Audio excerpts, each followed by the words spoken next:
এমন কোন জুলুম নাই, গুনাহ নাই আমি করি নাই, সগীরা কবিরা, জেনে না জেনে, ইচ্ছায় অনিচ্ছায়, শিরকি বেদাতি সব গুনাহ করেছি।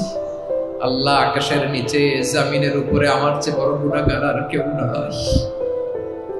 চোখের পানি ছেড়ে আল্লাহরে বলেন, আল্লাহ আমি ছাড়া তোমার গোলামের অভাব নাই, তুমি ছাড়া আমার দ্বিতীয় কোনো রব নাই, তুমি ছাড়া তো কেউ আমার গুনাহ ক্ষমা করার নাই, তুমি আমার রব, তুমি আমার সব। বলতে পারবেন?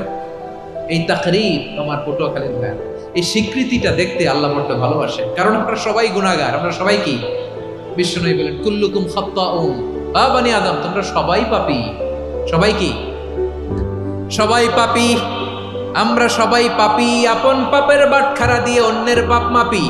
আমরা যে পাপী এটা ভাবতে মনে চায় না কারো, খালি অন্যের পাপ দেখি আমরা। এটা ভুল। ওর এই পাপ, ও পাপী, ও জালেম, ও জাহান্নামী, এরকম একটা টেন্ডেন্সি। আমার যে কি হালাত এটার খেয়াল নাই।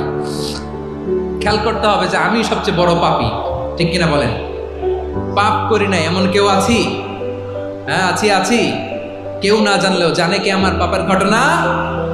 পৃথিবী না জানুক আমি তো জানি, আমি কি পাপ করেছি। ও আমার কলিজার টুকরা ভাইরা, মাথাটাকে নিচু করে জীবনের সব গুনার ফিরিস্তিগুলো একটা একটা করে স্বীকার করে আল্লাহরে বলেন, আল্লাহ আমি পাপী। আল্লাহ আমার চেয়ে বড় পাপী এই দুনিয়াতে কেউ নাই। আকাশের নিচে জমিনের উপরে আমার চেয়ে বড় পাপী কেউ নাই।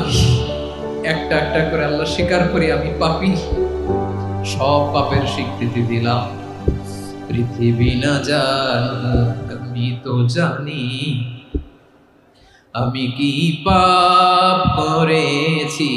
হায় আমার পাপের করলে বিচার, বাঁচার আমার নাই উপায়।